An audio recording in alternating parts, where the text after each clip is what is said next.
length and pressuring them while on these objectives and reacting to the engages from T1 that they were still able to come out ahead. And you can see T1 still sticking with blue side with the loss. Of course, they won the coin flip, I believe, to take side selection in game 1. And they're like, guess what, Kanavi, we don't want you to have Viego again, so it's going to be dropped off. Caitlyn, Yumi, still banned. So now they're going to have to make the decision here. Are they going to ban away Graves as well? We did highlight on the analyst desk Kanavi doing the Graves invade path towards red side. Owner did the same thing as well for T1 in the first game of their series. They still like it. Salty run back, baby. We've seen this so many times in quarters where a team will just Lucian, Nami, blue side 2 games in a row. Rogue did it, Dalmon did it. I feel like that it's just become a trend where people in scrims recognize the strength of it in lane, but if you can't build the leads, the Aphelios response seems to be a reliable answer for the LPL teams. Yeah, very, very good. You know, it's definitely a matchup that peaks with skill. Because Lucian Nami against lower skilled Aphelios Lulus definitely has been able to get the advantage, but Kanavi just playing with our hearts here. Personally, I'm looking for more variation. The Sylas is the main champion that was given up with the Viego ban. Yep. By pushing Kanavi out of his top 2 of Graves and Viego, they gave Yagao his highest preference champion, the most dominating mid lane champion of recency here at Worlds as well. And it's going to be a run back of the Aphelios for Hope and Missing. Now, Kanavi, as far as these hovers for the Bel'Veth, he was one of the earliest adopters of this champion, even on release. Faker Rise! It's one of his 3 world skins. He's bringing it back here. They let through the Sylas to be answered by Faker's Rise. I love it, I love it, I love it. This mid lane matchup being put to the test. It was Chovy's Rise that we saw in the quarterfinals against Dalmon that worked wonders in game 1 of their series, largely thanks to the strong skirmishing power that it can have into certain matchups, along with its heavy roaming style. It's also not the best ultimate for Sylas to steal away. Of course, there are uses to it, but in terms of lethality, it's definitely on the lower end.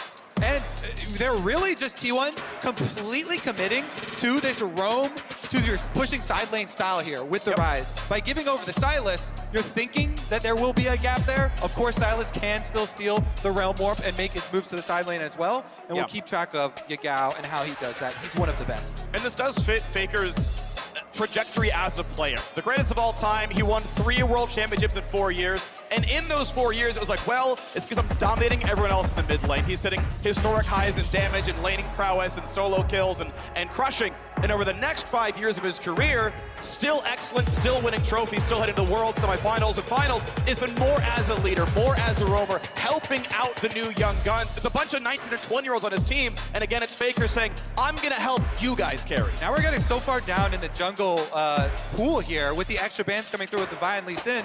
You actually are looking at things like the Bel'Veth, maybe even a Jarvan for setup for early ganks to be able to aggressively set up those lanes as you're talking about. He's flexing his pool right now.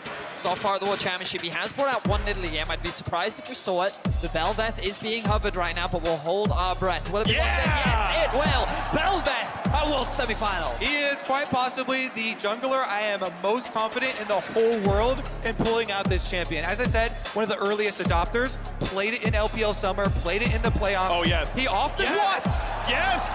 Yone for Zeus, baby! It was his most played coming into the series, and it's time for Yone Game 3. You were talking about the Bel'Veth in terms of the consistency and reliability for Kanavi. Zeus, this was his answer to Aatrox. This was something that he's brought out as a counter. Now he's bringing it out blind, and he's saying, show me what you got, 369. Yeah, it's one of his iconic champions, one of the preferred champions, the carry top for T1. The 18-year-old brought up through the T1 Academy system. So much faith, so much confidence put in this man. I love it. I think it's a great call. It's a physical heavy team. The fight needs to be played more. I love this pick. We knew 369 would enter with so many tank top laners here because Kanavi is the focus, the carry player for JDG. And we finally get a Malphite with the recent Malphite buffs. Long time he has not been pulled out, but such a good answer for those team fights that make JDG what they are. That ultimate slamming into T1 will always give you a way back into the team fights. I've never been this excited for a Malphite before, but not only is it great into this comp, but it's 369's Malphite. Like, he is touted as one of, if not the best top laner in the world. He had a great game one, and now JDG are rounding out what is another fantastic team fight composition. The engage is good, the front line is good, and the back line carries and skill expression for JDG looks everything to give them a repeat of game one. And T1 are solo AP and a Rise AP at that, so a very good spot to pull out this champion for JDG.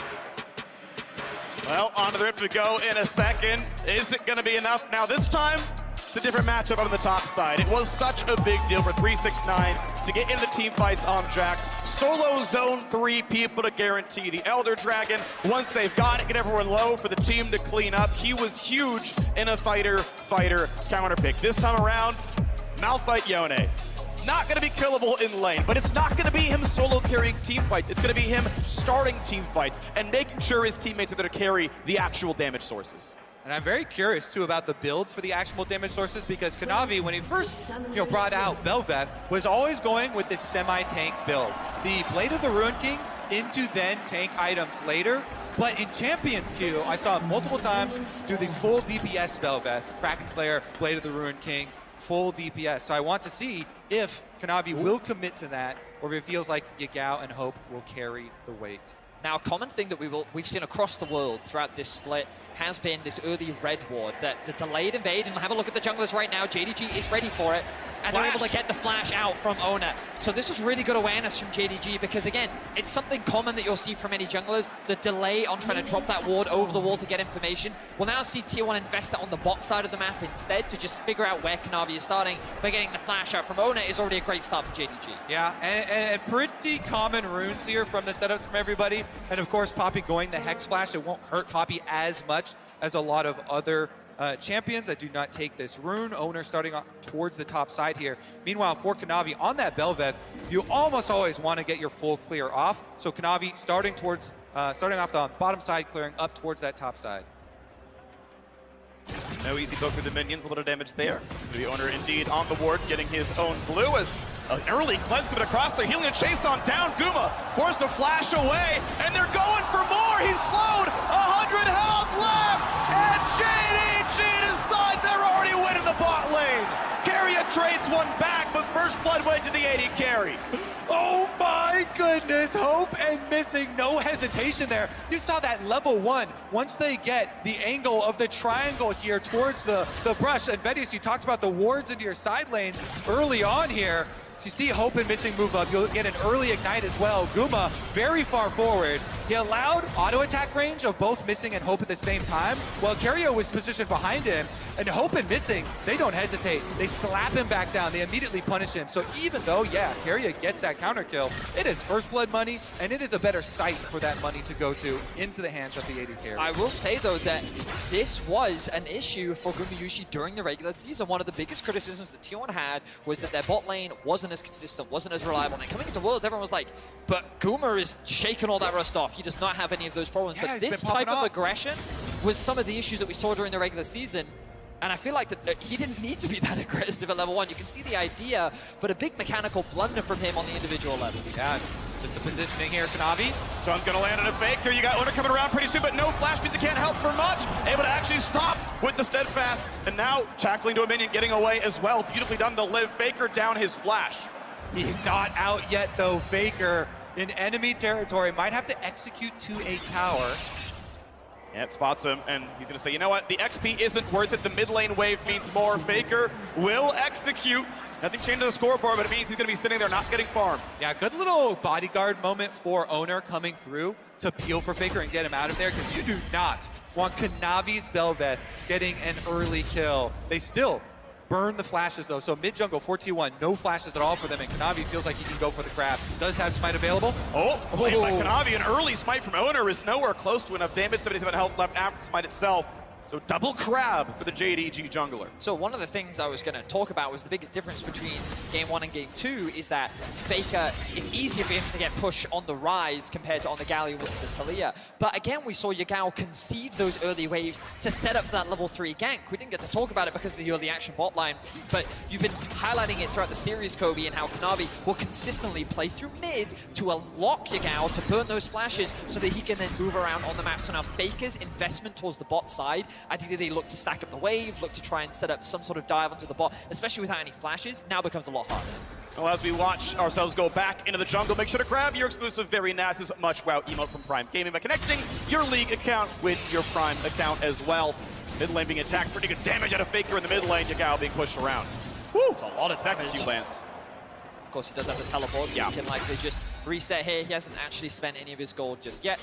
Faker, I wouldn't be surprised if he actually holds this wave, yeah? So he's going to set up a nice freeze, shouldn't be too much of a problem because he has the TP, so he's just going to clear the wave instead. Meanwhile, I kind of want to point out the kind of dream scenario here for Kanavi on the Bel'Veth, being able to win that Scuttle smite fight and then set yourself up for a reverse clear of your second clear. He goes over here, 2 Raptors, picks it up, recall on 40 CS, is going to have a bunch of gold for his first recall here for the Bel'Veth. Trying to stay ahead of the curve is really, really big with this champion. A true jungle carry champion that wants to snowball and is going to have higher priority on getting that Rift Herald. As you know, being able to get the Remora for the pushing, huge snowball opportunity for this champion has been quite a signature pick for JDG. He certainly has. We'll see how much he can do on the champion. The pickaxe coming out back onto the map.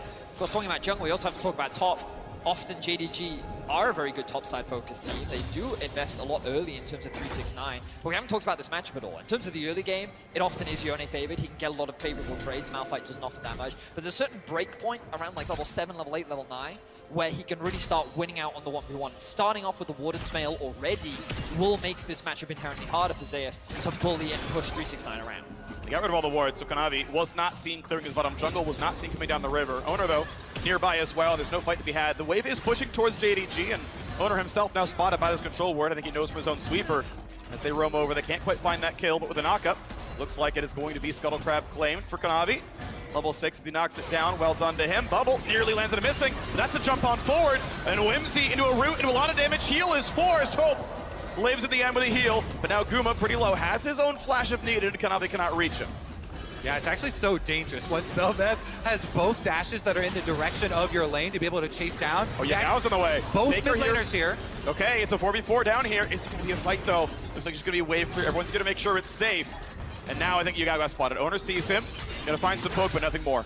Yagao was spotted, which meant that T1 were hesitant to commit to that fight. The problem that Faker now faces is Yagao is on his pathway towards getting back to mid lane, which means he's going to be forced to go back to base and go the long way around. JDG will convert this pressure bot into a dragon, and they're going to emulate exactly what they did in Game 1 and set themselves up to contest for that 8-minute Herald. Wouldn't be surprised to actually see them catch this wave, go back to base. He flashes for it, and he finds the tackle. Owner's running as fast as he can, but he's going to be slowed up. Finds a flash forward, and a kill comes across. The Dragon Steel trades his life. Flash down, Gumayushi lives. That ward inside the Dragon Pit. Owner, Hex Flash over the top. He is not giving away the objectives to JDG. And just sacrificing 1 kill for the Dragon is for sure worth it for Owner. Pretty big play there off the vision advantage for T1. Kanavi did get a kill, so he ultimate Bel'Veth. Flash forced away. That would have been maybe a kill entirely on a Faker. So damage comes across. He's rooted. Presses E for the damage reduction. The Owner did actually burn the full 5-minute flash cooldown, just got it back. And so it's back to Hex Flash now. Missing just really gets away. Although I agree with your point, Kobe. A kill and a flash, you give those away for a Drake steal. And he's thinking here, maybe I can even get out with a phase rush proc here. Poppy oftentimes, being able to get there, but Kanavi hits a really good W around the edge, even with the phase rush speed, that's allowing JDG to set up for that counter kill. So still good objective steal for T1. And props to Owner. The downside of this means that Kanavi will have the advantage to immediately path back up. I don't think he's actually reset yet after that Drake. Yagao though, and the bot lane, as we discussed. My expectation was that JDG would take Drake, clear bot, reset, and then come back out onto the map for this objective. They didn't get the Drake, but they should be able to secure the Herald, and JDG once again demonstrating their very clean early game objective control. Transforms again, now has the Void Remora, which means you can start knocking down some turret plates. as they look towards Zeus's shade. Can't quite get that one, but now Hope set to the top side. They start going for turret plates. Yeah, they made the full commitment, recalling bottom lane, reassigning them up towards that Rift Herald to ensure you can get it for this Belbeth. Recharging that timer on your ultimate form is so big, as well as giving you the extra pushing power. It does mean, though, look at Gumayusi. This Lucian has been able to stack up some CS there, push it all the way in on bottom side, and it has allowed him to get the early reset and head up towards top side to answer and collect this rest of the wave that is being pushed to his tower. What I think is really important to recognize in this early game is T1's game plan was to, as they tried to do in game one, get a lead in the bot side of the map and leverage this bot lane 2v2 strength to secure early objectives, in particular this first Herald. But the fact that Gumayusi died at level 1 in the 2v2 and the skirmishes that we saw on the bot side of the map made it much harder to be able to rotate around and contest these neutrals. And now you can see that JDG's bot lane is in a much better position to receive these resources. Earlier I thought Kanavi would drop the Herald up towards the bot side of the map, but I expect him to funnel that gold into this bot lane to try and keep Hope on pace or even ahead of Gumayusi. We get damage of the ulti. Hope jumped down to about 2/3. Gets the better side of that trade as he puts his ulti down. And of course now down to cooldown as Hope's going to try to regen back up with his red gun. But low on ammo and a nice Q snipe comes across.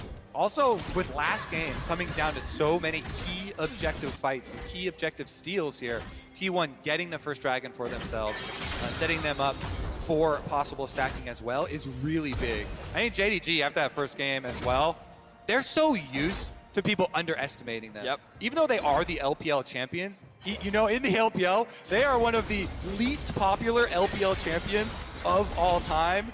Does not have the huge fan base, has a lot of doubters, and still, yet, they are the LPL's last and only hope, and 369 is tanking them. Sidestep Zeus' first Q. Gonna find the knockup now on Owner as well. He'll stay alive. They go back in for the combo. Huge damage coming across, and he's gonna find the kill to 369. Triumphs back up the hill. A knockup onto the tower. Kanavi cannot finish the kill. Yagao's now on the way, walking through a ward. Will it be enough? Knows he can steal one of the ultis, but with the wave cleared away, I don't know if Kanavi can play for it anymore. Find an ult combo now onto Lulu as well. Guma getting chunked. Luna to not keep fighting this one that was missing. Walks up, summoning heal forced out. Traded now back onto Hope. Ignite is still up for missing. Carrier can find his next bit of the combo, not just yet though. Here comes the dive, it's not gonna happen. And Yagao's locked up. Zeus finds another kill. 3-2 and T1 winning to the top lane. The top jungle of T1 comes out on top, getting the better of Kanavi and 369. They walk away with 2 kills. Oh, episode 1 of Top Lane God was so amazing. 369, he gets the victory in game number 1. But game number 2 here, the revenge of Zeus, gets the kill onto him as well as avoiding the tower dive there with the soul unbound. Beautiful play for him. And now, with 2 kills on this Yone, he can really show why T1 invests so much faith into all these top lane carries they pick for him. Huge, huge, huge skill peak for this champ. Take a look at this and the setup. You can see the investment of the ultimate from 369 was just too early. Kanavi wasn't close enough to be able to turn anything around, and Zeus didn't commit any of his abilities, which meant that the second Owner was close by and 369 oversteps, they're able to get that initial kill. At this point though, JDG saying we can make the play. God. Great sidestep from Zeus, great flash away from the ultimate, the knock in the wall from Owner. Oh my god, and the knockup again. Exquisite mechanics from the top jungle of T1. Float like a butterfly, sting like a god for Zeus. My god, you can't hit him with anything down there. Dodging 2 skill shots by movement and then flashing as well. Gentlemen, I think we're in for another close game. The gold is pretty much dead even. The Herald will be dropped, which means the bot lane of JDG will find further advantages. Oh, Hope, though, takes a lot of damage. Of course, Zibba can't find the kill, goes to the wrong target, nearly dead. Gets the shield flashed to safety. 369 would love the tower dive, but he doesn't have the target anymore. Carrier, healthy enough at 400 HP, and the first Drake was stolen by Owner. JDG committed the resource. This one, they will actually get. Look at this ward. He's not letting it happen again. That just gave me flashbacks to the last one. They've got a ward over the back this time. They don't want to let anything go through. They've brought 369 down to the bot lane. Meanwhile, Zeus is actually in mid. Kanavi may find a bit of a skirmish here, but looks like Zeus is just going to walk that one out as Kanavi picks up that wave. The most important thing about that bot side skirmish was the fact that while Gumayusi and Carrier were struggling in the bot lane 2v2 and Hope was being funneled all this additional gold, now T1 have a very clear win condition. And sure, Yone's not going to be easy to play in the late game with the Malphite, but being accelerated is nothing but good for the T1 top side. For the top side itself now, Yagao and Kanavi want to group up this one. Down a level, but will it matter? Faker running for his life. Gonna do pretty well in this one. Next knockup could be found, and it'll stop the ulti. That is a long cooldown missing, and Kanavi back to his old ways with a kill. Kanavi eating up in the side lanes here. We were wondering, that was one of our big questions, who was going to be able to get priority. Jungle, quick attack, easy kill. And if you notice the placement of the other T1 members, nowhere else under pressure, nowhere else gained here. No momentum or answer from T1. Zeus can just shove in bottom lane, but it's fine for 369, easily able to soak it up and tank. Clearing the ways back and forth. A 10 CS lead for Zeus as we are on the way towards the Mythic on 369's side. Blue buff taken away by Owner. Faker TV's back into the top side to clear his own way. Up farm here as well. Obviously, Jungle has a big lead on the JDG side. See how that plays for, but a very close game. Tied in gold, tied in Drakes, and once again, we have the Cloud Rift on the way to a Cloud Soul. So in terms of where the gold is distributed, a lot of the gold advantage for JDG is actually in the jungle. You can see that Kanavi sitting at 112 CS, just slightly ahead of his own mid laner. This is pretty common for him. But as 369 secures that bot tower, and a lot of the gold is actually sitting in the hands of Gumayushi, who's not that far behind Hope, and of course in the top lane. As now Zeus looking for a bit of a skirmish. Nice sidestep there from 369. Just wants the wave at this point. Rise coming down as well. Feels maybe a little unsafe. 2v1. It was actually the Gao diving the tower, and he's just not tanky enough. 369 holds the aggro. Shut down goes over to Kanavi, and the counter pick pays dividends in the mid game. It's interesting because the counter from T1 is Rift Herald support push on top side, while Gumayushi he finishes the kill this time with the Gale Force. That is Hope dead. Missing could not give him enough support to keep him alive. Ulti actually held on. Wave comes around. 2v3 could be enough. Owner knows he can stop. Goes for the flash stun. Will it be enough? Needs to press E for damage reduction. That means he will live. This is now 3 times in a row. Owner goes for a flash. Might find himself dead. Just barely Kanavi gets out. Wow, huge respect to Gumayushi. Even though he blundered a little bit in the early laning phase, you can see he's coming back with a vengeance. Once again, looking to be the main carry of T1 as Faker corner side lane. No ulti for 369, which means Faker's going to feel safe. Spellbook's another ghost over and able to walk out.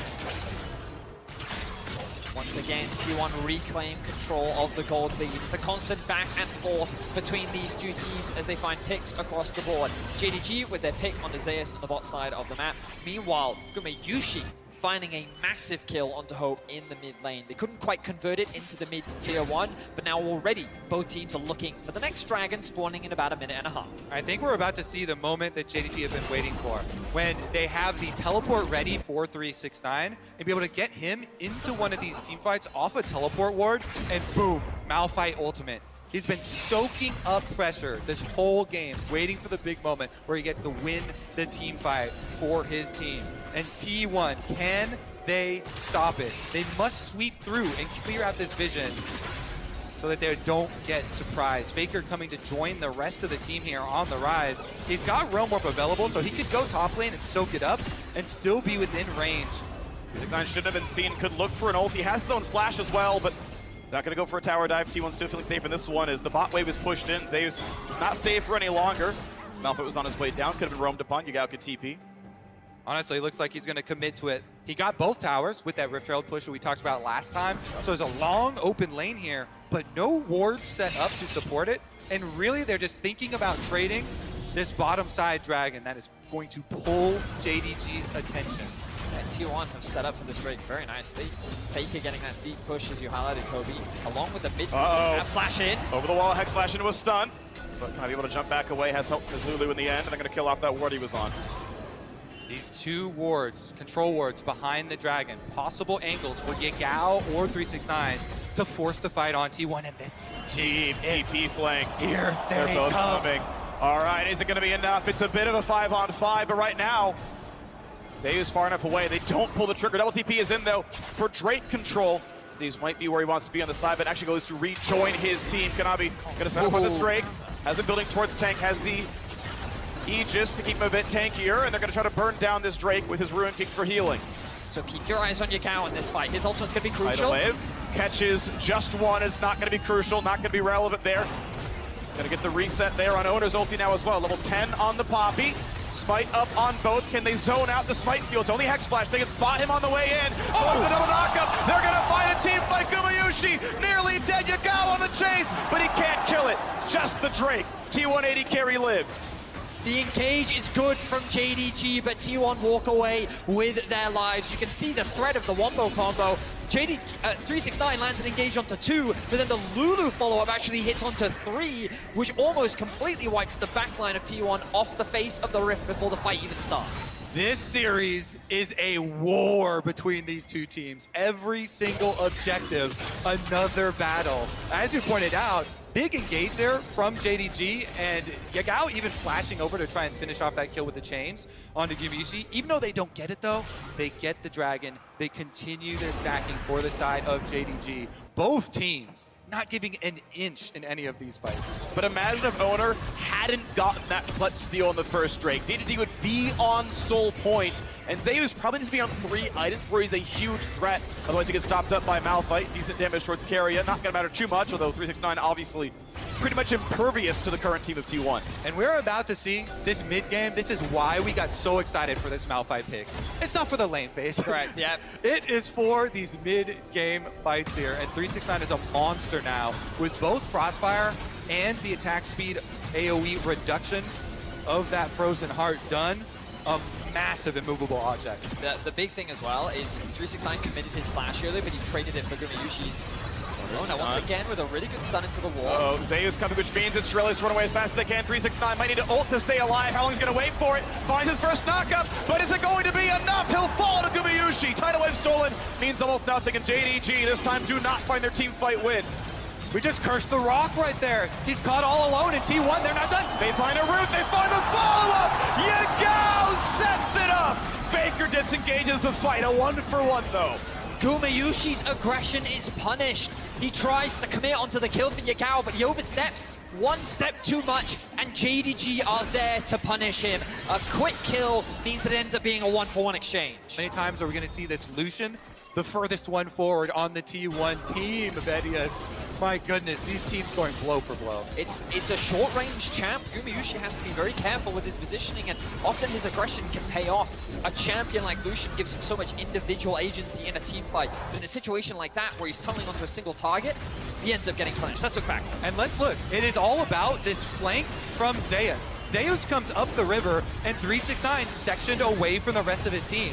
He does not go back to JDG early enough. He waits for an ultimate to get the knockup here onto T1, but there's no DPS around, so he goes down. The front line no longer available for JDG. Guma wants to finish off this kill, and it's in the fog of war as well. That was beautiful. Really nice. Staying close in range, knowing he's not spotted, that was so nice. What a great setup by Yagao. That is something that you have to keep in mind as these AD carries. They're always thinking about what CC can my opponents use on me? What do they still have up? Yeah. Yagao hits him with a beautiful, beautiful snare there.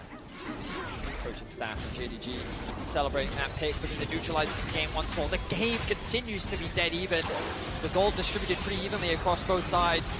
Navi being the large benefactor on the side of JDG. Look at that, 2 items fully completed. The mid diff is slowly starting to grow and grow as Faker has consistently been sitting in the side lane. Now level 14, has picked up a ton of farm and is already working on his 3rd item. Will be a massive threat as we move forward. And stopwatches will be key for these big engages they're trying to get. Faker with the blue buff move down for a shadow play here.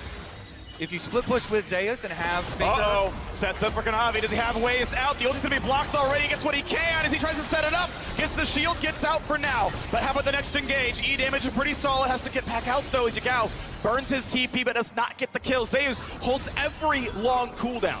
That's the TP committed though from Yagao. The only good news for JDG is that the Dragon is spawning in less than a minute. The problem is they will concede the mid wave. You can already see T1 pushing that wave up. They want to go for Baron. They're gonna double TP up there to try and trade for the Dragon. And it's in the fog as well. They have no idea. The realm ward. Pings. Oh, they spot Gumayusi. That ward is clutch, but do they have the time for it? They're running as fast as they can. It's going to be 369 TPing, and he'll buy time, but will it be enough? Kanavi needs to get into the pit. He's got so little time. Smite it away. T1 with the huge cross map play.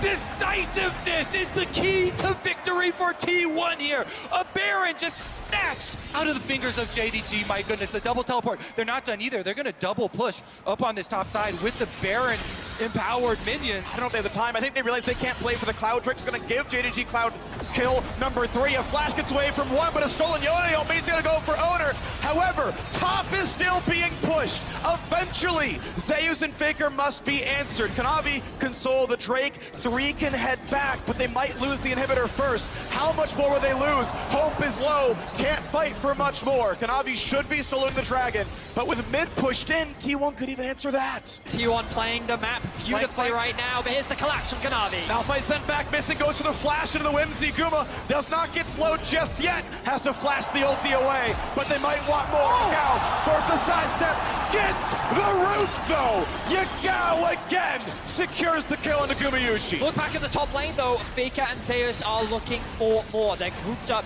They know that they can kill 369 in a 2 versus 1. He doesn't have his ultimate. There's no way alone he can stop this. They're going to hard commit to it. T1 will get this inhibitor in trade. The push and pull on this map is insane right now. JDG will get a tower plus the dragon, and recalls are going off already. They don't know it's 3v2. They don't know they're outnumbered. Keria sets up the CC, and 369 goes down. Zeus nearly finds his own knockup. His ulti is down. His flash is available. What a great setup from Keria to sneak in and make that fight easy. Now they can try and rotate towards mid lane here with the top side push, and super minions now spawning towards top side. Looks like they will do it. There is Realm Warp available for Faker. V3, but is it enough? A great Glitterland slows down everybody. The mid wave, though, is still there. Red Bull Baron powerfully going to be at 1,000 gold, but also down that dragon. It is once again Cloud Soul point for JDG. Let's just take stock of what T1 just did on the map. They recognized they couldn't take the dragon, so they TP into the fog on a minion topside so that they can't be spotted. They then realm warp into the Baron to get there as quickly as possible. They take it down using the Poppy ult to keep the Malphite out of the fight for any potential risk or stalling, and then they leverage the fact that, again, JDG want the dragon, so they commit to the top side. Faker using the Rift Herald earlier in the game so that they can just generate this constant point of pressure, which JDG have to answer, giving them access to the mid lane. Just incredible map movements from T1 here in Game 2. It's just so smart because they're playing to their comp win conditions here. They don't want to play into that Malphite. They don't want to let the big setup from JDG happen again.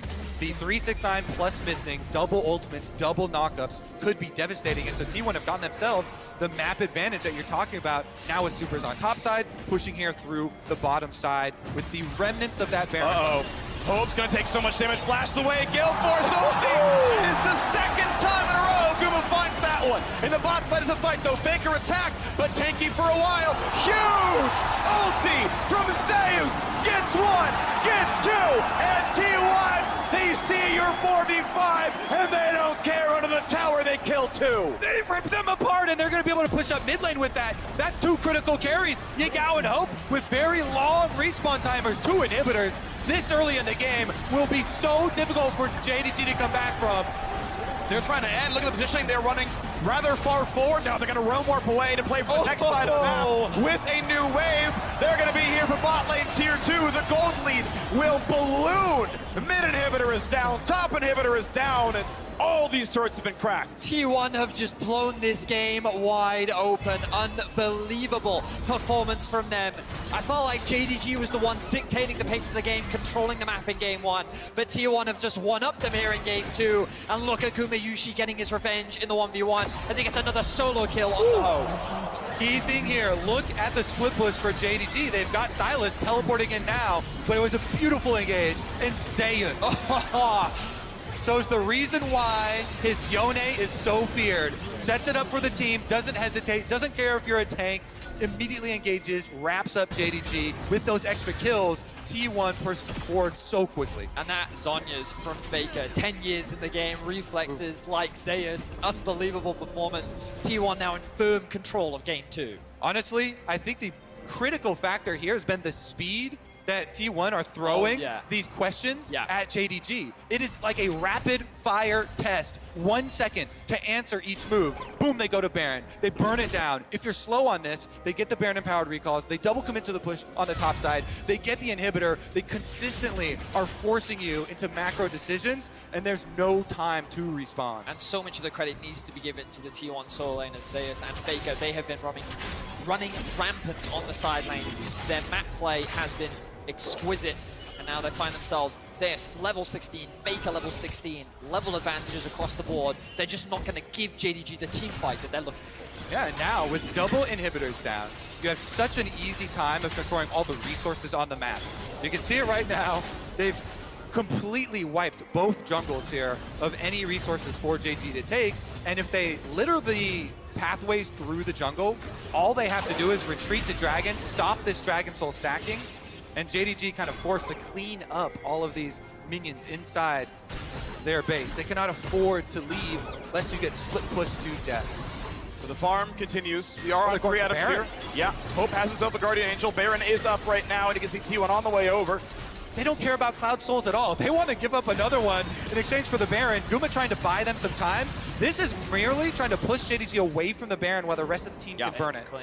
You have an IE and a Zeal on Zeus. He's going to be fine to burn down this Baron. There's the vision gain. Will it be enough? Guma not hit by almost anything. Kanavi does not land the CC. So look at a mid-wave. 369 is here, but Baron is certain to be claimed. Now the question is map control, because you know their eyes are set on Dragon Soul. Good damage on a miss. He's got a half HP. That was a lot of damage already onto the support, but look, T1 don't care. Oh, they didn't wow. care in game 1. They have their eyes set on the Nexus, and JDG recognize it. But T1 having control over the mid wave, it is they who have the push, and guess what they can do with it? They can force JDG to back off and move to the Drake. T1 just get everything and then more. T1 just got Baron, and JDG got 2 mid minion waves for it. Just really, really high pressure there, and Guma Yushi. Oh, he's going to spot him. Ulti, only going to catch him the champion, which means they can land the CC combo, and they can find this kill on a Zeus. Now, will it be enough to do anything else, though? Because the Drake is certainly to be claimed by 2-1. Yep, your life is payment for stopping the Dragon Soul stacking here. T1, they actually made a lot out of those double inhibitors being down. Oh, yeah. What a fun game. Wow, I'm just so impressed with T1. I felt like coming into game 2, after what we saw from JDG in game 1, was that JDG just have a really good understanding of how to play the map, and then T1 completely usurped my expectations, and the way they've been playing these side lanes is just a joy to behold. We have 2 incredible teams competing right now. Specifically, Guma Yushi has been playing on the edge with this Lucian. We criticize him when he gets hit with Yagao's Everfrost twice. Yagao, amazing play from him to be able to snipe him and the Fog of War play, but it's also Guma playing on the edge that has consistently killed Hope with the ultimate plus the Gale Force usage. Oh, stealing away. Colin, going to be some decent damage. A couple of recalls already came through, and 369 is on the flank. Carrier could be 1 kill, but they want more than that one. The flash forward chains won't land. Carrier will drop, but not going to go for the ulti on to Guma. It's Zeus who matters. They find the first one, they find the slow. The base is being attacked. Kanavi is there to defend it, and Faker's going to get away, but that means he can reinforce the team fight. Looking for the kill onto Zeus. Missing, running for his life. Owner going to set up for another as Guma has already gotten a double kill. And Owner's going to set up the third. That will be a kill onto Missing.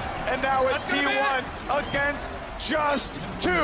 4v2 in the base. Minions and a Baron flooding it as well.